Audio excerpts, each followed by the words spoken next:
सोतन बहनें। घड़ी की दोनों सुइयां भाग रही थी। बिमला देवी ने सुबह 5 बजे उठने का अलार्म लगाया था, पर न जाने क्यों उसकी आंख फिर लग गई। वह उठी तो घड़ी में पूरे 6 बज चुके थे, यानी पूरे 1 घंटा लेट। उसने जल्दी जल्दी दातुन किया और रसोई घर जाकर सबका नाश्ता और दिन का खाना बनाने में लग गई। समय बहुत हो चुका था। सब काम जल्दी से करके उसे अपनी बड़ी बेटी गीता के घर जाना था। गीता की डिलीवरी जो होने वाली थी। माँ उस काम के लिए नहीं पहुँचेगी तो कौन पहुँचेगा। चलो, खाना तो बन गया, सबको नाश्ता स्नान करके आने के बाद देती हूँ, ऐसा बिमला देवी ने सोचा। बाथरूम में वो नल खोलने गई तो जल्दी की वजह से उसका पाँव फिसल गया।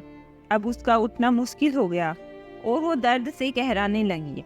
उसने जोर से अपनी छोटी बेटी कोमल को पुकारा। बिमला का पति और कोमल दौड़कर चले आए और बड़ी मुश्किल से बाथरूम का दरवाजा खोला गया। बाद में वो उसे डॉक्टर के पास ले गए, जहां जाकर पता चला कि बिमला देवी के एक पैर में फ्रैक्चर हो गया है। बूढ़ी हड्डियां थी, गिरने से एक आधे का टूटना वाजिब था। माँ को अपनी चिंता कम और बड़ी लड़की की डिलीवरी की चिंता ज्यादा थी। वो लगातार भगवान को कोस रही थी कि ये सब इसी वक्त क्यों होना था। बिमला देवी अपनी छोटी बेटी कोमल के पीछे लग गई कि तुम अपनी बड़ी बहन गीता के पास जाओ। ऐसे वक्त में अपनी छोटी सी भांजी तारा का भी ध्यान रखना। उम्र में कोमल छोटी न थी, पूरे 20 वर्ष की हो चुकी थी। कोमल माँ को ऐसे में छोड़कर जाने को तैयार न थी, लेकिन माँ ने यह समझाया कि उसके पास देखभाल के लिए उसके पिता हैं। माँ की जिद और बहन की छोटी बच्ची तारा का ध्यान आते ही वह जाने के लिए राजी हो गई। कोमल अपनी बहन के यहाँ पहुँच गई। 2-3 दिन बहुत खुशी से बीत गए।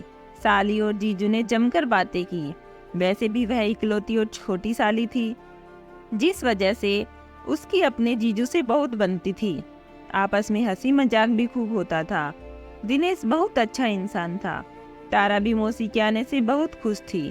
3 रोज बाद गीता को सवेरे 4 बजे अस्पताल जाना पड़ा। गीता के घर दूसरी बेटी ने जन्म लिया। परिवार में सब दूसरी बेटी हो जाने पर भी खुश थे। रात में दिनेश को घर आते आते देर हो गई। दिनेश मिठाई के साथ बहुत सा सामान लेकर आया। वो साथ में एक आइसक्रीम का छोटा फैमिली पैक भी ले आया था। तब तक तारा सो चुकी थी। कोमल ने बड़ी मुश्किल से तारा को थोड़ा जगाकर आइसक्रीम खिलाई। बाद में जीजा और साली दोनों बिस्तर में ही बैठे बैठे हंसी मजाक करते हुए आइसक्रीम खाने लगे। थोड़ी सी बची हुई आइसक्रीम के लिए दोनों के बीच मजाक मजाक में छीना झपटी होने लगी। एक समय ऐसा आया कि कोमल बिस्तर में नीचे लेट चुकी थी और दिनेश उसके ऊपर था, बिल्कुल ऊपर। अल्हड़ उम्र की कोमल में अब जीजू को दूर करने की न हिम्मत थी न इच्छा। जीजू भी कमजोर पड़ चुके थे। आखिर वो था तो एक मर्द ही, और बाद में उन दोनों के बीच जो हुआ वो बहुत शर्मनाक था। दीदी के छुट्टी मिलकर घर आ जाने के बाद कोमल जल्दी से अपने घर लौट आई। समय बीता। बिमला देवी बहुत गुस्से में थी। उसको पता चला कि कोमल गर्भवती है तो उसने फटाफट 2-3 थप्पड़ कोमल पर जड़ दिए और बोली, बता कलमोही, कहाँ अपना मुंह काला करके आई है। जवाब सुनकर वो सन रह गई। ऐसा लगा जैसे धरती फट गई हो। कोमल को गर्भवती करने वाला कोई बाहरी पुरुष नहीं, खुद उसके जीजा थे। गीता और दिनेश दोनों को तुरंत बुलाया गया। गीता ने दिनेश से बहुत झगड़ा किया, लेकिन यह झगड़ा समस्या का हल नहीं था। समस्या का हल गर्भपात था, जिसके लिए कोमल बिल्कुल राजी न हुई। बहन की इच्छा और उसके होने वाले बच्चे के साथ रिश्ते को ध्यान में रखकर गीता ने हकीकत को गले लगाने की सोची। वो दिनेश को दोषी तो मान रही थी, लेकिन शायद उसकी सजा कोमल के होने वाले बच्चे को नहीं दे सकती थी। वो उस बच्चे के पिता का नाम का हक भी नहीं छीनना चाहती थी। दोनों बहनों ने सोचा कि ऐसे भी तो समुदाय हैं जहाँ सोतन मिलकर रहती हैं, फिर हम प्रेम पूर्वक क्यों नहीं रह सकती। दोनों बहनों ने मिलकर समाज के नियमों को चुनौती दे डाली और गीता अपनी बहन को दिनेश की दूसरी पत्नी के रूप में विवाह कर घर ले आई। साली आधी घरवाली होती है, यह कहावत तो सुन रखी थी, पर साली पूरी घरवाली बन जाए ऐसा तमाशा तो हकीकत में सुनकर अच्छा नहीं लगता।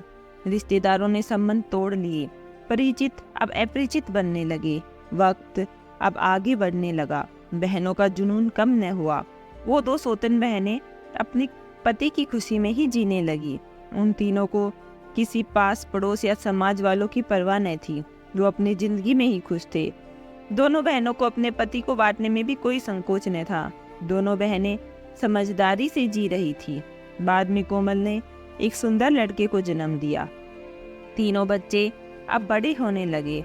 अब गीता की बेटियों का कोमल के बेटे के साथ अक्सर पिता को लेकर झगड़ा होने लगा। कोमल का बेटा अब करीब 6-7 साल का हो चुका था। एक दिन पिता को लेकर बहनों के साथ झगड़ा इतना बढ़ गया कि उसने अपनी माँ कोमल को कहा कि तुम गंदी हो, और उसके चरित्र को लेकर उसे बहुत कुछ कह दिया। कोमल यह बातें अपने छोटे से बच्चे के मुंह से सुनकर पूरी तरह टूटकर बिखर गई। इतना दुख तो उसे किसी की भी बातों से नहीं पहुंचा था। अपने बच्चों की बातों से उसे झंझोर कर रख दिया। अगले दिन सवेरे पुलिस की गाड़ी दिनेश के घर के आगे आकर खड़ी हुई। बेडरूम के पंखे से एक महिला लटकी पड़ी थी। यह कोमल की लाश थी, जिसे उसके बच्चे ने कोमल को अपने जीवन में की गई गलती का एहसास दिलाकर यह कदम उठाने पर मजबूर कर दिया था। अब गीता ने उसके नादान लड़के को अपना पुत्र मानकर गोद में उठा रखा था।